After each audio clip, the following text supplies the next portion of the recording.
उस पर्वत की तलहटी में बहुत बड़ा जंगल, उसी जंगल में एक हाथी रहता था, उसका नाम था गजेंद्र। गजेंद्र उसका नाम इसलिए पड़ गया था, 10,000 हाथियों का बल प्राप्त था। 10,000 हाथियों का बल प्राप्त था। और मैंने कल भी निवेदन किया था कि संसार में बहुत कम लोग होते जिनको बल मिल जाए, जिनको धन मिल जाए, जिनको पद मिल जाए और घमंड ना हो। बहुत कम लोग होते, इसलिए तो तुलसीदास जी बार बार घोषणा करते हैं हो गया कि मुझसे बलवान इस जंगल में कोई नहीं है।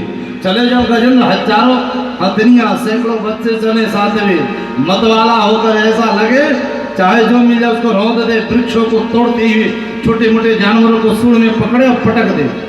पूरे जंगल के जानवर इससे संतुष्ट रहते। गर्मी का दिन था, एक दिन जोरों से प्यास लगी, सरोवर में पानी पीने के लिए चला। हथनियों और बच्चों के साथ गजेंद्र वहां से पानी पीता है। स्नान किया, कोई अंतर नहीं पड़ा। और स्नान करने के बाद, पानी पीने के बाद गजेंद्र ने सोचा, उस हाथी ने सोचा कि इस पानी को ऐसा गंदा कर दूं, ऐसा मत दूं कि मेरे बाद किसी के काम के लायक के पानी नहीं बचे। तो उसने मथना शुरू कर दिया, पूरे शरीर से हिलोरे मारने लगा, पूरे पानी को गंदा करने लगा। और उसी सरोवर में एक ग्राह रहता था, मगरमच्छ। ये मगर भी बड़ा समस्यादायक है। उसके बस उस गजेंद्र को मगर ने नहीं पकड़ा। हम जितने लोग यहाँ बैठे ना, हम सभी के जीवन में मगर का ग्राह है, मगर ने हमें पकड़ रखा है। आप कहोगे कैसे? आप कोई काम शुरू करोगे, बढ़िया काम, सत्कर्म काम, और कहो महाराज जी क्या होता है, मैं तो कल ही आ जाता कथा सुनने के लिए, मगर लग गया, रुक गए। महाराज मैं तो बिल्कुल इस साल तो रामनवमी में मेरा मन नहीं रहा, बिल्कुल इस साल रामनवमी में चलता, बिल्कुल तैयार था, मगर तुरंत उसमें मगर आ जाएगा। मतलब कोई ना कोई मगर जो है खड़ा रहता है जीवन में। कथा सुनने तो रोज आते, मगर ये सबके पैर को पकड़ रखा है सज्जन। ये मगर छूटता किससे? गोविंद की कृपा से, ठाकुर जी से। उस ग्राह ने उस गजेंद्र के पैर को पकड़ लिया, खींचना शुरू कर दिया।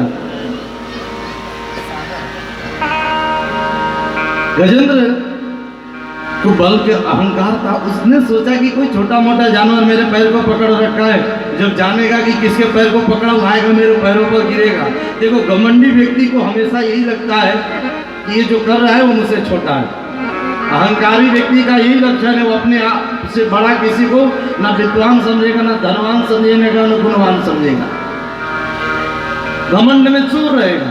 अब ये गजेंद्र के पैर को ग्राह ने पकड़ लिया, फिर भी उसको लग रहा है कि जब इसको जानकारी होगी कि मैंने राजा का पैर पकड़ा है तो आएगा मेरे पैरों पर गिरेगा, मुझे क्षमा मांगेगा, फिर मैं उससे अभय प्रदान करूंगा। मस्ती में रहा, चिंता नहीं करी। लेकिन उस ग्राह ने जब पैर को खींच करके अंदर डुबाने लगा तो पहले तो इसने अपनी ताकत लगाई, अपना बल लगाया और खींच करके ले आया किनारे तक। 10,000 हाथियों का बल था, लेकिन चूंकि वो ग्राह पानी का जीव था, वो भी पहाड़ जैसा था, वो भी कोई छोटा मोटा ये नदी का ग्राह नहीं था, वो भी बड़ा विशालकाय ग्राह था। देखो दुनिया में शेर के ऊपर 1.25 शेर ही मिलते हैं। बोलो राधे राधे, जोर से बोलिए राधे राधे। और उसने पैर को फिर खींचकर अंदर ले गया, फिर वो बाहर। काफी देर तक युद्ध चलता रहा। जब इसने अपना बल तो लगाई, जब नहीं बचा तब तो भी नहीं घबराया। इसको लगा कि हजारों हथनियां, सैकड़ों बच्चे थोड़ी थोड़ी मदद कर देंगे, खींच लेंगे मुझे। पहले तो अपना बल लगाया, अपने नहीं निकल पाया तो हथनियों को पुकारा, बचाओ बचाओ बचाओ। और जितनी हथनियां थी सब सूंड में सूंड जुड़ा करके, कोई पाँव पकड़े, कोई सूंड पकड़े, कोई कान पकड़े, कोई नाक पकड़े और खींचना शुरू कर दिए। कई दिनों तक, काफी देर तक हथनियां ने भी खींचने का प्रयास किया, नहीं निकाल पाए। फिर बच्चे थे, सबने प्रयास किया, जितनी जिससे शक्ति थी हो सकता था सभी ने प्रयास किया, लेकिन निकाल नहीं पाए। निकालने का प्रयास किए, थोड़ी देर बाद बच्चे मुख फेर करके जाने लगे। और जब बच्चे मुख मोड़ करके जाने लगे, उस गजेंद्र हाथी को बड़ा असर, अरे मैं डूब रहा हूँ, मैं मर रहा हूँ, मुझे छोड़कर कहाँ जा रहे हो? बच्चों ने कहा पिताजी आप तो मर ही रहे हो, आपके चक्कर में हम नहीं मरे क्या? आप बचने वाले नहीं हो, हम भूखे प्यासे कितना देर रह सकते हैं? सज्जनों जरा याद करना, कि क्या ये गजेंद्र की ही कथा है क्या? हम जितने लोग बैठे हम सबकी भी यही कथा है। अंतिम समय जब आता है कुछ देर तक तो गांव रिश्तेदार न तेरा अपने सगे संबंधी पुत्र पौत्र आदि सहयोग करते, मदद करते। जब ज़्यादा समय बीतता है ना तो लोग मुंह मोड़ने लगते हैं, अरे अब आप तो बचने वाले नहीं हो तो भगवान को याद कर, बोलते कि नहीं? अंतिम समय में मुख मोड़ करके बच्चे चले गए। कुछ ही देर बाद हथनियाँ जो पत्नियाँ थी गजेंद्र का, वो भी जब मुख मोड़ करके जाने लगी तब इससे बड़ा आश्चर्य हुआ, अरे मैं डूब रहा हूँ, मैं मर जाऊंगा, मुझे छोड़कर आप लोग कहाँ जा रही हो? हथनियों ने कहा आप तो मर ही रहे हो, आपके चक्कर में हम तो नहीं ना मर सकते, अब आप बचने वाले नहीं हो, अब भगवान को याद करो। और सज्जनों, जब हथनियों ने कहा, जब सभी मुख मोड़ करके जाने लगे, उस गजेंद्र हाथी के आंखों से झरझर आंसू गिरने लगा। अब वो रोने लगा। आप उसको अभी तक तो अपना बल, अपने सगे संबंधी, रिश्तेदार, पत्नी, बच्चे सब याद आते थे। अब जब सबने मुख मोड़ लिया तब उसको गोविंद की याद आई और आंखों में आंसू। अब वो समझ गया गजेंद्र कि मैं बचने वाला नहीं हूँ, अब मरना है ही, अब तो ये ग्रह क्षण भर में मुझे डुबा देगा। और सूर्य का अंतिम हिस्सा जब बचा तो उस गजेंद्र, उस हाथी ने कमल का फूल तोड़ा, आंखों में आंसू भर करके गोविंद को याद किया, अरे द्वारकाधीश, अरे प्रभु, अब आपके अलावा कोई मेरा रक्षक नहीं। बड़ी सुंदर स्तुति करी गजेंद्र ने। और देखो ठाकुर जी कितने दयालु हैं। हम दुनिया वालों से एक भूल हो जाए, एक जीवन भर अच्छा काम किया है, एक छोटी सी गलती हो जाए, लोग कहते हैं निकल जाओ, मैं तेरी गलती को नहीं माफ कर सकता। लेकिन धन्य ठाकुर जी, जीवन भर गलती आपने किया है, आपसे अपराध हुआ है, और अंतिम समय एक बार भी उनके शरण में चले जाए तो जीवन भर के पाप को, गलती को भगवान भूल जाते हैं और तुरंत बचाने के लिए तैयार हो जाते हैं।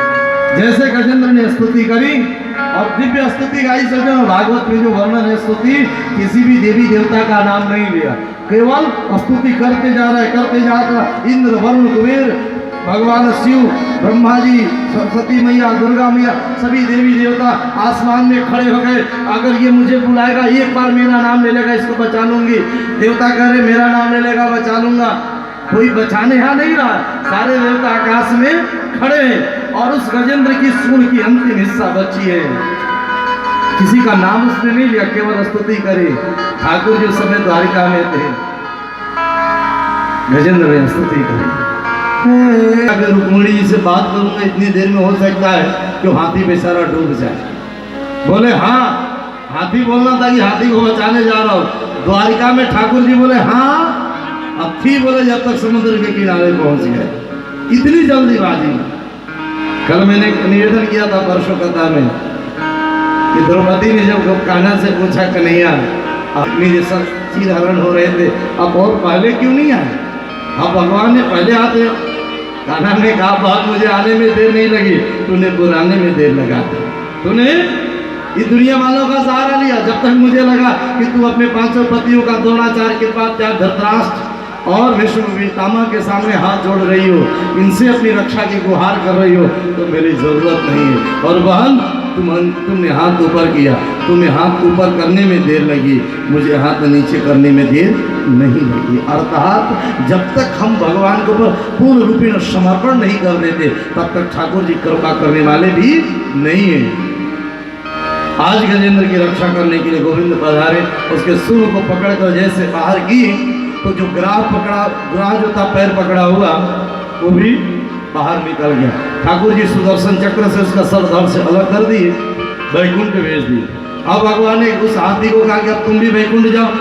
वो हाथी, वो गजेंद्र उदास हो गया। उसने कहा प्रभु एक बात समझ में नहीं आई, मैंने बुलाया आपको। बोले हाँ, तो पहले मुझे वैकुंठ न भेजकर जो मुझे डुबा रहा था, जो मुझे मार रहा था, उसको पहले वैकुंठ क्यों भेज दिए?